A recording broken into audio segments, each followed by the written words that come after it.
Yellow Sky.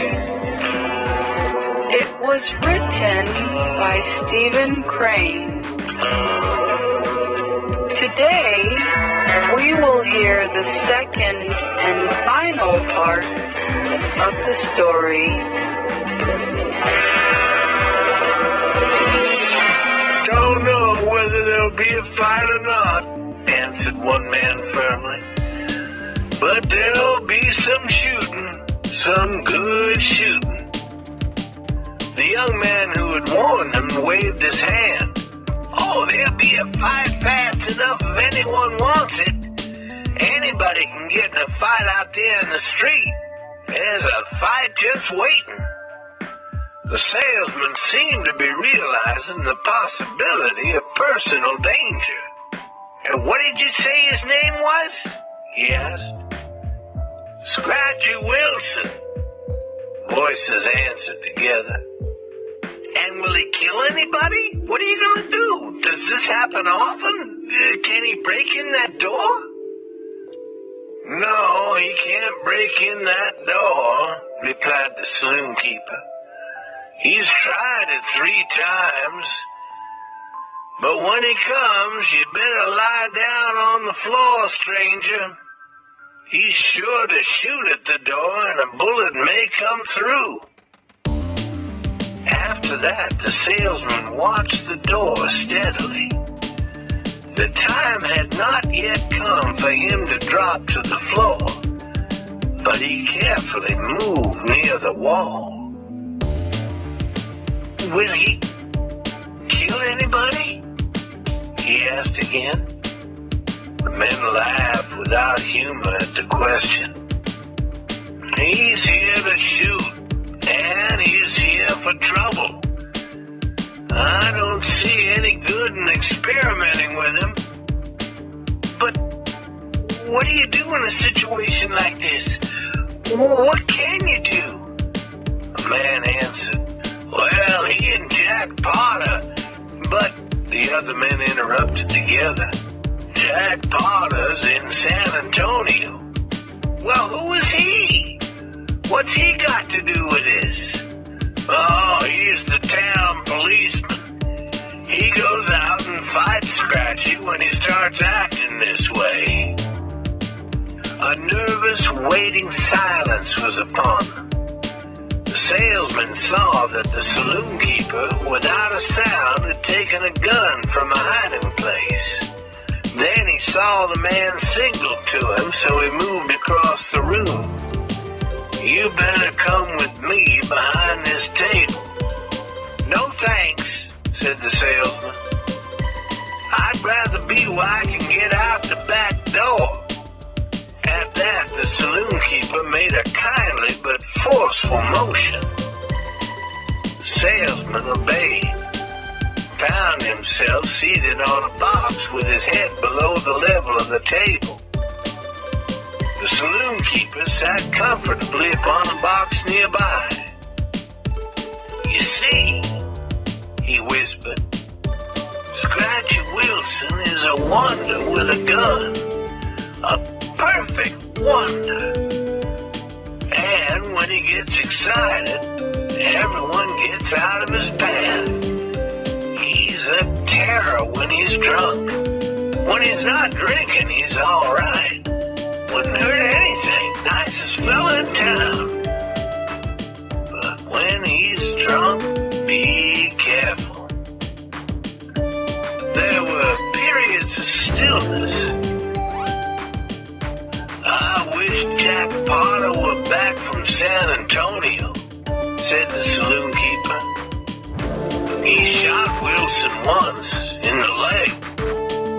He'd come in and take care of this thing. Soon, they heard from a distance the sound of a shot, followed by 3 wild screams. The men looked at each other.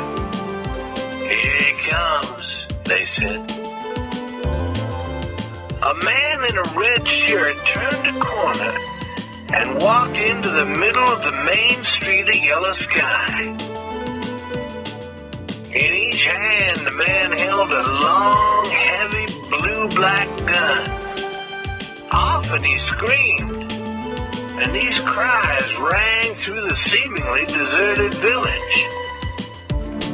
The screams sounded sharply over the roofs with a power that seemed to have no relation to the ordinary strength of a man's voice. These fierce cries rang against walls of silence. The man's face flamed in a hot anger born of whiskey, his eyes rolling but watchful, haunted the still doorways and windows. He walked with the movement of a midnight cat. As the thoughts came to him, he roared threatening information. The long guns hung from his hands like feathers. They were moved with electric speed. The muscles of his neck straightened and sank as passion moved him. The only sounds were his terrible invitations to battle. The calm houses preserved their dignity at the passing of this small thing in the middle of the street. There was no offer of fight.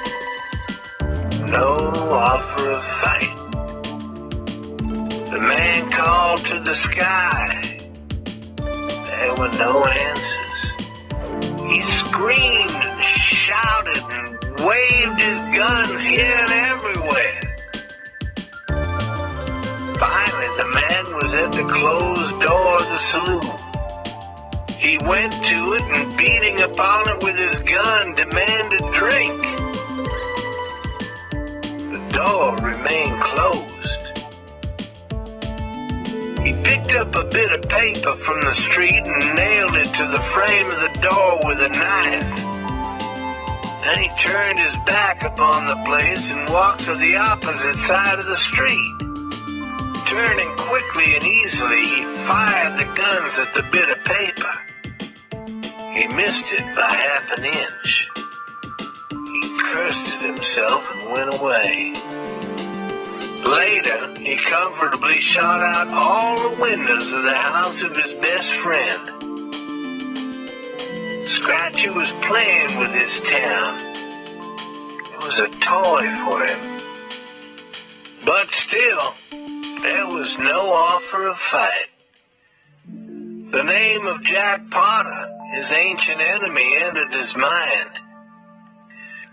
He decided that it would be a good thing if he went to Potter's house and, by shooting at it, make him come out and fight. He moved in the direction of his desire, singing some sort of war song.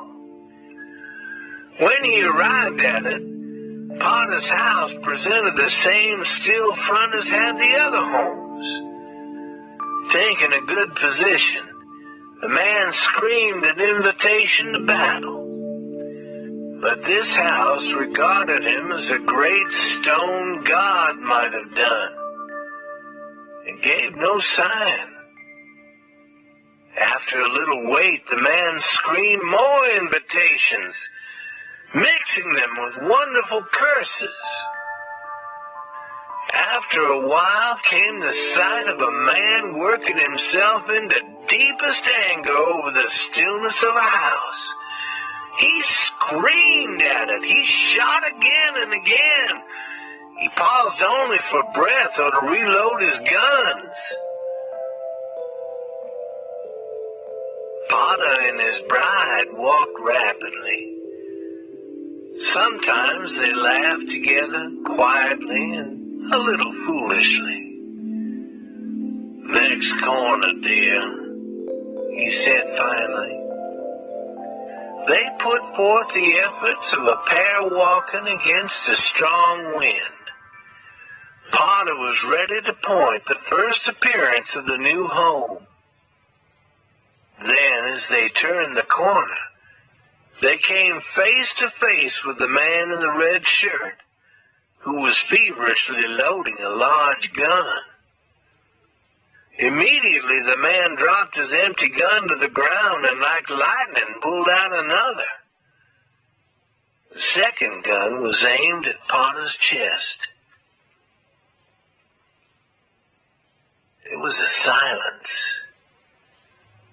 Potter couldn't open his mouth. Quickly he loosened his arm from the woman's grasp and dropped the bag to the sand. As for the bride, her face had become the color of an old cloth. She was motionless. The two men faced each other at a distance of 9 feet. Behind the gun, Wilson smiled with a new and quiet cruelty. "Tried to surprise me," he said. "Tried to surprise me." His eyes grew more evil. As Potter made a slight movement, the man pushed his gun sharply forward. "No, don't you do it, Jack Potter. Don't you move a finger toward the gun yet. Don't you move a muscle. The time has come for me to settle with you, and I'm going to do it my own way. Slowly, with no interruption. So just listen to what I tell you." Potter looked at his enemy. "I haven't got a gun with me, Scratchy," he said. "Honest, I haven't." He was stiffening and steadying. But at the back of his mind floated a picture of the beautiful car on the train. He thought of the glory of the wedding, the spirit of his new life. "You know I fight when I have to fight, Scratchy Wilson.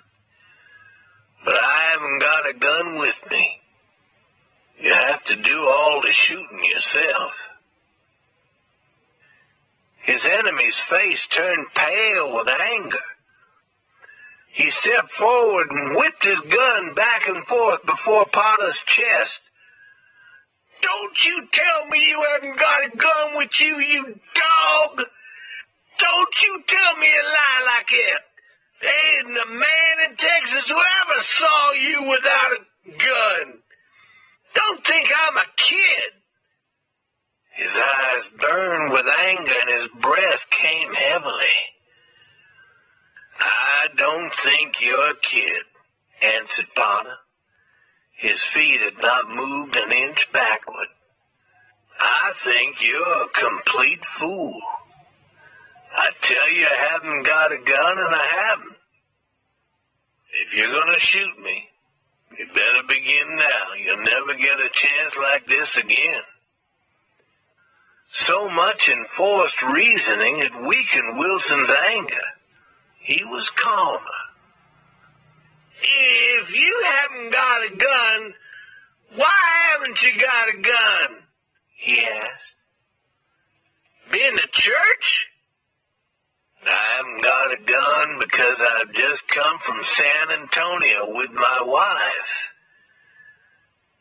"I'm married," said Potter. "And if I had thought there'd be a fool like you here when I brought my wife home, I would have had a gun, and don't you forget it." "Married?" said Scratchy, not at all understanding. "Yes, married. I'm married," said Potter clearly. "Married?" said Scratchy. Seemingly for the first time he saw the pale, frightened woman at the other side. "No!" he said. He was like a creature allowed a glance at another world. He moved a pace backward, and his arm with the gun dropped to his side. "Is this the lady?" he asked. "Yes, this is the lady," answered Potter. There was another period of silence. "Well," said Wilson at last, slowly, I suppose we won't fight now. We won't if you say so, Scratchy. You know, I didn't make the trouble. Potter lifted the bag. Well, I guess we won't fight, Jack, said Wilson. He was looking at the ground. Married. He was not a student of good manners.